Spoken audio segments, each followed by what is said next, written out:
ಸ್ನೇಹಿತರೆಲ್ಲರಿಗೂ ನಮಸ್ಕಾರ. ಸ್ನೇಹಿತರೆ, ಪ್ರತಿಪಕ್ಷಗಳ ತೀವ್ರ ಗಲಾಟೆ ಗದ್ದಲದ ನಡುವೆ ಲೋಕಸಭೆಯಲ್ಲಿ ಪರೀಕ್ಷಾ ಅಕ್ರಮಗಳ ತಡೆ ಕಾಯ್ದೆ ಧ್ವನಿ ಮತದ ಮೂಲಕ ಅಂಗೀಕಾರಗೊಂಡಿದೆ. ಆದರೆ ಅದರ ಜೊತೆ ಒಂದೇ ಮಾತ್ರ ನಮಗೆ ಅವಮಾನ ಮಾಡೋದನ್ನು ಕೂಡ ಶಿಕ್ಷಾರ್ಹ ಅಪರಾಧವನ್ನಾಗಿಸುವ ಮತ್ತೊಂದು ಬಿಲ್ ಕೂಡ ಮಂಡನೆಯ ಸಂದರ್ಭದಲ್ಲಿ ಪ್ರತಿಪಕ್ಷದ ಸದಸ್ಯರುಗಳು ಚರ್ಚೆಗಳನ್ನು ಬಹಿಷ್ಕರಿಸಿ ಸದನದಿಂದ ಹೊರ ನಡೆದಿದ್ದಾರೆ.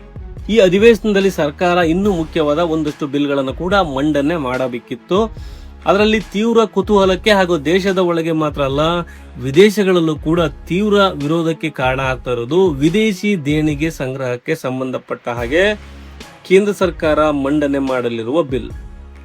ಹಾಗಾದ್ರೆ ಮಾನ್ಸೂನ್ ಅಧಿವೇಶನಗಳು ಹೇಗೆ ನಡೀತವೆ? ಪರೀಕ್ಷಾ ಅಕ್ರಮಗಳನ್ನ ಪ್ರತಿಬಂಧಿಸುವ ಬಿಲ್ ಮಂಡನೆ ಸಂದರ್ಭದಲ್ಲಿ ಆಡಳಿತ ಪಕ್ಷಗಳ ನಡುವೆಯಾದ ವಾಗ್ಯುದ್ಧವೇನು? ಬನ್ನಿ ಸ್ನೇಹಿತರೆ, ಈ ವಿಡಿಯೋದಲ್ಲಿ ಡೀಟೇಲ್ ಆಗಿ ನೋಡ್ತಾ ಹೋಗೋಣ. ನೀವು ನೋಡ್ತಾ ಇದ್ದೀರಾ inside story Kannada YouTube channel. ಸ್ನೇಹಿತರೆ, ಈ ಬಾರಿಯ ಮಾನ್ಸೂನ್ ಅಧಿವೇಶನದಲ್ಲಿ ಆಡಳಿತ ರೂಢರನ್ನ ಸಾಧ್ಯವಾದಷ್ಟು ಇಕ್ಕಟ್ಟಿಗೆ ಸಿಲುಕಿಸಬೇಕು ಅನ್ನೋ ಪ್ರತಿಪಕ್ಷಗಳ ಪ್ರಯತ್ನಕ್ಕೆ ಅತ್ಯುತ್ತಮ ಆಯುಧಗಳೇ ಸಿಕ್ಕಿದ್ವು. ಆರಂಭದಲ್ಲಿ ಅವರು ನೀಟ್ ಲೀಕ್ ಆಯ್ತು, ಹಾಗೆ ರಾಮ ಮಂದಿರ ದೇಣಿಗೆ ಕಳವು ಪ್ರಕರಣಗಳನ್ನು ಕೂಡ ಪ್ರತಿಪಕ್ಷಗಳು ಈ ಬಾರಿ ಬಳಸ್ಕೊಳ್ತೇವೆ ಅಂತ ಅನಿಸ್ತಾ ಇತ್ತು. ಅದರಲ್ಲೂ ಕೂಡ ರಾಮ ಮಂದಿರದ ಹುಂಡಿ ಮತ್ತು ದೇಣಿಗೆಗಳನ್ನ ಕದ್ದ ಪ್ರಕರಣದಲ್ಲಿ ಟ್ರಸ್ಟಿಗಳು ಕೆಲವರು ಸಂಶಯಾಸ್ಪದವಾಗಿ ಮಾತುಗಳು ಕೂಡ ಕೇಳಿ ಬಂದಿದ್ದರಿಂದ ಅವರೆಲ್ಲ ಬಿಜೆಪಿ ಹಾಗೂ ಸಂಘ ಪರಿವಾರಕ್ಕೆ ಸೇರಿದವರೇ. ಆದ್ದರಿಂದ ಸದನದಲ್ಲಿ ಇದೊಂದು ದೊಡ್ಡ ಮಟ್ಟದಲ್ಲಿ ಸದ್ದು ಮಾಡುತ್ತೆ ಅನ್ನೋ ನಿರೀಕ್ಷೆ ಕೂಡ ಇತ್ತು. ರಾಮ ಮಂದಿರ ಅನ್ನೋ ಸೆಂಟಿಮೆಂಟ್ ಅನ್ನು ಬಳಸಿಕೊಂಡು ಬಿಜೆಪಿ ಭಾರತದಲ್ಲಿ ಸಾಕಷ್ಟು ಬೇರುಗಳನ್ನ ಗಟ್ಟಿ ಮಾಡಿಕೊಂಡಿದೆ. ಅವರಿಗೆ ಒಂದಷ್ಟು ಓಟುಗಳು ಕೂಡ ಬರೋದಕ್ಕೆ ಇದು ಕೂಡ ಒಂದು ಕಾರಣ.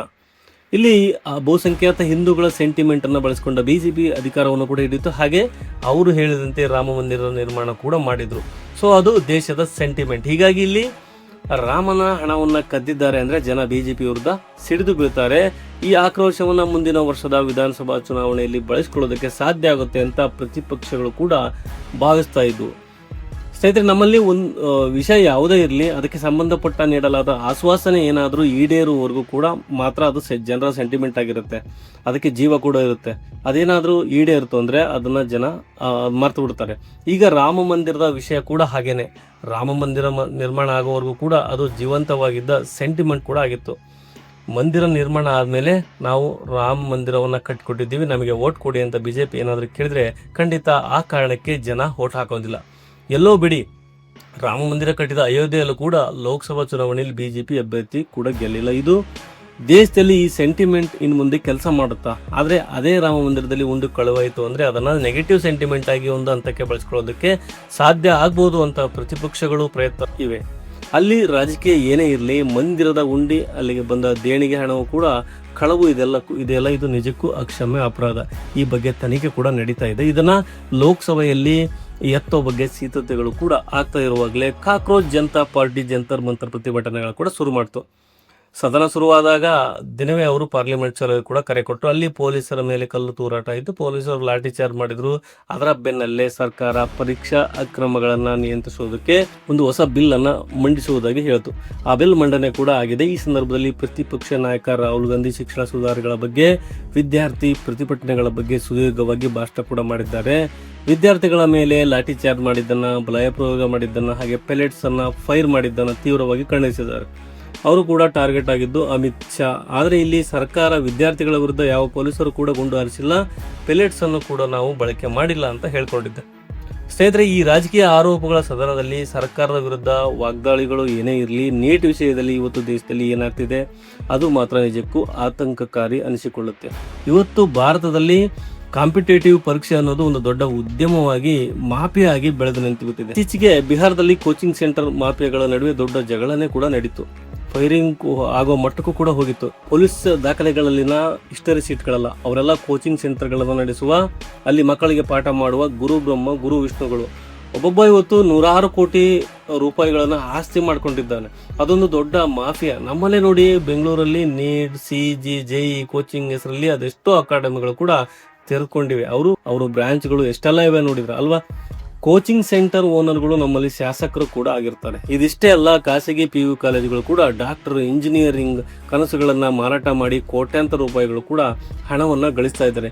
ಇಲ್ಲಿ ಅವರು ಶಿಕ್ಷಣ ಸಂಸ್ಥೆಗಳನ್ನ ನಡೆಸೋದು ತಪ್ಪಲ್ಲ, ಕೋಚಿಂಗ್ ಸೆಂಟರ್ಗಳನ್ನ ನಡೆಸೋದು ತಪ್ಪಲ್ಲ. ಯಾಕಂದ್ರೆ ಕೋಚಿಂಗ್ ಮಾಡೋದಕ್ಕೆ ನಮ್ಮಲ್ಲಿ ಒಂದು ಸರಿಯಾದ ಲೈಸೆನ್ಸಿಂಗ್ ವ್ಯವಸ್ಥೆ ಕೂಡ ಇಲ್ಲ. ಕೋಚಿಂಗ್ ಸೆಂಟರ್ಗಳಿಗೆ ಅನ್ವಯ ಆಗುವ ಪ್ರತ್ಯೇಕ ಕಾನೂನುಗಳಾಗಲಿ ಇಲ್ಲ. ಹೀಗಾಗಿ ಕೋಚಿಂಗ್ ಸೆಂಟರ್ ಮಾಡೋದು ಕೂಡ ತಪ್ಪಿಲ್ಲದೆ ಇರ್ಬೋದು.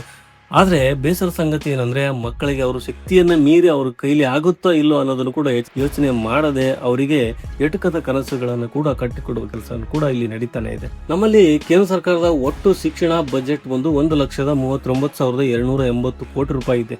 ಇದು ಪ್ರೈಮರಿಯಿಂದ ಹಿಡಿದು ಉನ್ನತ ಶಿಕ್ಷಣದವರೆಗೂ ಕೂಡ ಸರ್ಕಾರ ಮಾಡ್ತಾ ಇರೋ ವಾರ್ಷಿಕ ಖರ್ಚು. ಇದರಲ್ಲಿ ಸ್ಕೂಲ್ ಎಜುಕೇಶನ್ಗೆ 83,000 ಕೋಟಿ ರೂಪಾಯಿ ಖರ್ಚಾಗುತ್ತೆ. ಹೈಯರ್ ಎಜುಕೇಶನ್ಗೆ 56,000 ಕೋಟಿ ರೂಪಾಯಿ ಖರ್ಚಾಗುತ್ತೆ. ಅದು ನಮ್ಮಲ್ಲಿ ಕೋಚಿಂಗ್ ಸೆಂಟರ್ಗಳು ಮಾಡ್ತಾ ಇರೋ ವ್ಯಾಪಾರ ಎಷ್ಟು ಗೊತ್ತಾ? ವರ್ಷಕ್ಕೆ 57,000ದಿಂದ 58,000 ಕೋಟಿ ರೂಪಾಯಿಗಳು. ನಮ್ಮಲ್ಲಿ ಸುಮಾರು 68,000ದಷ್ಟು ನೋಂದಾಯಿತ ಕೋಚಿಂಗ್ ಸೆಂಟರ್ಗಳಿವೆ. ಅವು ಸರ್ಕಾರಕ್ಕೆ ಏನ್ ಲೆಕ್ಕ ತೋರಿಸ್ತಾ ಇದ್ದಾವೆ? ಅದರ ಪ್ರಕಾರ ಹೇಳ್ತಾ ಇರೋ ಅಂಕಿಅಂಶ ಇದು. ಇದರಲ್ಲಿ ಲೆಕ್ಕ ಕೊಡದೆ, ಹಾಗೆ ಲೆಕ್ಕನೆ ತೋರಿಸದೆ ಇರುವ ಸಂಸ್ಥೆಗಳು ಕೂಡ ಸಾಕಷ್ಟಿವೆ. ಇನ್ನು 58,000 ಕೋಟಿ ಮುಂದಿನ 2 ವರ್ಷಗಳಲ್ಲಿ ಅದು 1,30,000 ಕೋಟಿಯನ್ನು ಕೂಡ ತಲುಪುವುದು ಅನ್ನೋ ಅಂದಾಜು ಕೂಡ ಮಾಡಲಾಗ್ತದೆ. ಇವು ನೀಟ್, JEE, CET ಹಾಗೆ UPSC ಹಾಗೆ ರಾಜ್ಯ ಸರ್ಕಾರದ ಇನ್ನಿತರ ಉದ್ಯೋಗ ಪರೀಕ್ಷೆಗಳಿಗೆ ತರಬೇತಿ ಕೊಡೋದಕ್ಕೆ ಅಂತಾನೆ ತಲೆ ಎತ್ತಿದ ಕೋಚಿಂಗ್ ಸೆಂಟರ್ಗಳು. ವಾರ್ಷಿಕ ಅಂದಾಜುಗಳಿಗೆ ಅಲ್ಲಿಗೆ ಕೇಂದ್ರ ಸರ್ಕಾರ ಹೈಯರ್ ಎಜುಕೇಶನ್ಗೆ ಎಷ್ಟು ಖರ್ಚು ಮಾಡುತ್ತೋ ಅದಕ್ಕಿಂತ ಹೆಚ್ಚು ಹಣವನ್ನ ನಮ್ಮಲ್ಲಿ ಕೋಚಿಂಗ್ ಸೆಂಟರ್ಗಳು ವರ್ಷಕ್ಕೆ ದುಡಿತಾ ಇವೆ. ಹಾಗೆ ಸರ್ಕಾರದ ಒಟ್ಟು ಶಿಕ್ಷಣ ಬಜೆಟ್ ಏನಿದೆ ಅದಕ್ಕಿಂತ ಹೆಚ್ಚು ಹಣವನ್ನು ಕೂಡ ಗಳಿಸುವ ಗುರಿಯನ್ನು ಅವು ಕೂಡ ಹಾಕೊಂಡಿವೆ. ಅಂದ್ರೆ ಇದು ಎಷ್ಟು ದೊಡ್ಡ ವ್ಯಾಪಾರ ಅಲ್ವಾ? ಹಾಗಂತ ಈ ಕೋಚಿಂಗ್ ಸೆಂಟರ್ಗಳಿಗೆ ಹೋಗಿ ಲಕ್ಷಾಂತರ ಫೀಸ್ ಕಟ್ಟಿದವರಿಗೆಲ್ಲ ನೀಟ್, JEE ಸೀಟ್ಗಳು ಸಿಕ್ಬಿಡ್ತವೆ. ನಮ್ಮಲ್ಲಿ ಸುಮಾರು 1,36,936 ಮೆಡಿಕಲ್ ಸೀಟ್ಗಳಿವೆ. ಅದಕ್ಕಾಗಿ ಅವರು 24 ಲಕ್ಷ ಜನ ಎಕ್ಸಾಮ್ ಅನ್ನ ಬರೀತಾರೆ. ಯಾರಿಗೆ MBBS ಸಿಗೋದಿಲ್ವೋ ಅವರು ಆಯುರ್ವೇದ, ಯುನಾನಿ, ನರ್ಸಿಂಗ್, ಪ್ಯಾರಾಮೆಡಿಕಲ್ ಕೋರ್ಸ್ಗಳು ಹೀಗೆ ಒಂದಷ್ಟು ಕೋರ್ಸ್ಗಳನ್ನು ಕೂಡ ಸೀಟ್ಗಳನ್ನು ಕೆಟ್ಟಿಸ್ಕೊಳ್ತಾರೆ.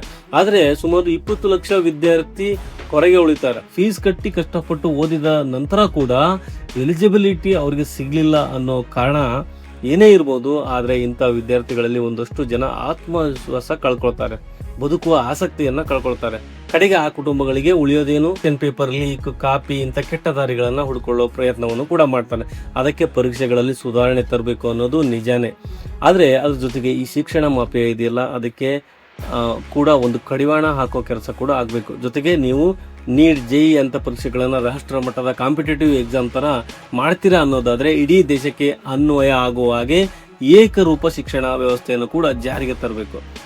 ಖಾಸಗಿ ಶಾಲೆಗಳಲ್ಲಿ CBSE ಹಾಗೆ ICSE ಹೀಗೆ ತರಾವರಿ ಸಿಲೆಬಸ್ಗಳನ್ನ ಇಟ್ಟು ಸರ್ಕಾರಿ ಶಾಲೆಗಳಲ್ಲಿ ಅದೇ ಸ್ಟೇಟ್ ಸಿಲೆಬಸ್ನ ಪಾಠಗಳನ್ನು ಮಾಡ್ತಾ ಇದ್ರೆ ಅಲ್ಲಿ ಕೂಡ ಪಾಸಿಂಗ್ ಮಾರ್ಕ್ಸ್ ಕಡಿಮೆ ಮಾಡಿ ಪ್ರಶ್ನೆ ಪತ್ರಿಕೆ ಪರೀಕ್ಷೆಯ ಗುಣಮಟ್ಟವನ್ನ ಇಳಿಸಿ ಆ ಮಕ್ಕಳನ್ನ ಮುಂದೆ ಯಾವ ನ್ಯಾಷನಲ್ ಲೆವೆಲ್ ಕಾಂಪಿಟೇಟಿವ್ ಎಕ್ಸಾಮ್ಗೆ ಕಳಿಸಿ ಪಾಪ ಅವರು ಖಾಸಗಿ ಶಾಲೆಗಳ ಶ್ರೀಮಂತ ಮಕ್ಕಳ ಜೊತೆ ಯಾವ ನೆಲಗಟ್ಟಲ್ಲಿ ಸ್ಪರ್ಧೆ ಮಾಡೋದಕ್ಕೆ ಸಾಧ್ಯ ಆಗುತ್ತೆ. ನಮ್ಮಲ್ಲಿ ಸರ್ಕಾರಿ ಶಾಲಾ ಕಾಲೇಜುಗಳಲ್ಲಿ ಶಿಕ್ಷಣ ಸುಧಾರಣೆ ಆಗಬೇಕು. ಈಗ ಖಾಸಗಿ ಕಾಲೇಜುಗಳು ನೀಟ್, JEE ಟ್ರೈನಿಂಗ್ ಅನ್ನ ಕೊಡ್ತವೆ ಅಂತ ಹೇಳೋ ಹಾಗೆ ಅದೇ ಕೆಲಸವನ್ನ ಸರ್ಕಾರಿ ಕಾಲೇಜುಗಳಲ್ಲಿ ಯಾಕೆ ಮಾಡಬಾರ್ದು? ಇನ್ನು ಈ ನೀಟೇ ಬೇಡ, ರದ್ದು ಮಾಡಿಬಿಡಿ ಅನ್ನೋ ಒಂದು ಕೂಗು ಕೂಡ ಕೇಳಿ ಬರ್ತಾ ಇದೆ. ಅದು ಖಾಸಗಿ ಮೆಡಿಕಲ್ ಕಾಲೇಜುಗಳ ಮಾಫಿಯಾಗಳ ಒಳಲಿಂದ ಶುರುವಾಗಿರುವ ಕೂಗು. ಅದನ್ನ ಮಾಡಿಬಿಟ್ರೆ ಅವರು ಯಾರಿಗ್ ಬೇಕೋ ಅವರಿಗೆ ಎಷ್ಟಕ್ಕೆ ಬೇಕೋ ಅಷ್ಟು ದುಡ್ಡು ಸೀಟ್ಗಳನ್ನ ಮಾರಾಟ ಮಾಡ್ಕೊಳ್ಳೋದಕ್ಕೆ ಒಂದು ವ್ಯವಸ್ಥೆಯನ್ನು ಕೂಡ ಮಾಡ್ಕೋತಾರೆ. ಈಗಾಗಲೇ ಇಂಜಿನಿಯರಿಂಗ್ ಅಲ್ಲಿ ಕೂಡ ಡೀಮ್ಡ್ ಅಂತ ಶುರುವಾಗಿದೆ ನೋಡಿ. ಅಲ್ಲಿ ಅವರದೇ ಪರೀಕ್ಷೆ ಇರುತ್ತೆ, ಅವರೇ ಅದನ್ನ ಮಾಡ್ತಾರೆ, ಅವರೇ ಸೀಟುಗಳನ್ನ ಅಲಾಟ್ ಮಾಡ್ಕೊತಾರೆ. ತುಂಬಾ ಸುಂದರವಾಗಿ ಮಾರ್ಕೆಟಿಂಗ್ ಕೂಡ ಮಾಡ್ಕೊಳ್ತಾರೆ, ಸೀಟ್ಗಳನ್ನ ಲಾಭಕ್ಕೆ ಕೂಡ ಮಾರ್ಕೊತಾರೆ. ಅದೇ ಮೆಡಿಕಲ್ ಸೀಟುಗಳ ವಿಷಯದಲ್ಲಿ ಕೂಡ ಆಗುತ್ತೆ. ಇನ್ನು ನಾವು ಪೋಷಕರು ನಮ್ಮಲ್ಲಿ ಈ ಡಾಕ್ಟ್ರು, ಇಂಜಿನಿಯರ್ಗಳು ಮಾತ್ರ ಮನುಷ್ಯರು, ಅವರು ಮಾತ್ರ ಚೆನ್ನಾಗಿ ಬದುಕ್ತಾರೆ ಅನ್ನೋ ಭ್ರಮೆ ಕೂಡ ಹೊಂದಿದೆ. ಅದು ಹೋಗ್ಬೇಕು.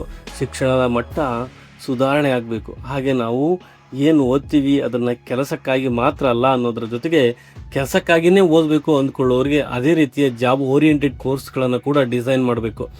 ಬೇರೆ ಬೇರೆ ಕ್ಷೇತ್ರಗಳಲ್ಲಿ ಕೂಡ ಉದ್ಯೋಗ ಸೃಷ್ಟಿ ಹೆಚ್ಚಾಗಬೇಕು. ಹಾಗೆ ಶಿಕ್ಷಣ ಹಾಗೂ ಉದ್ಯೋಗ ಸೃಷ್ಟಿ ಎರಡೂ ಕೂಡ ಒಂದಕ್ಕೊಂದು ಇಂಟರ್ ಡಿಪೆಂಡೆಂಟ್ ಆಗಿರಬೇಕು.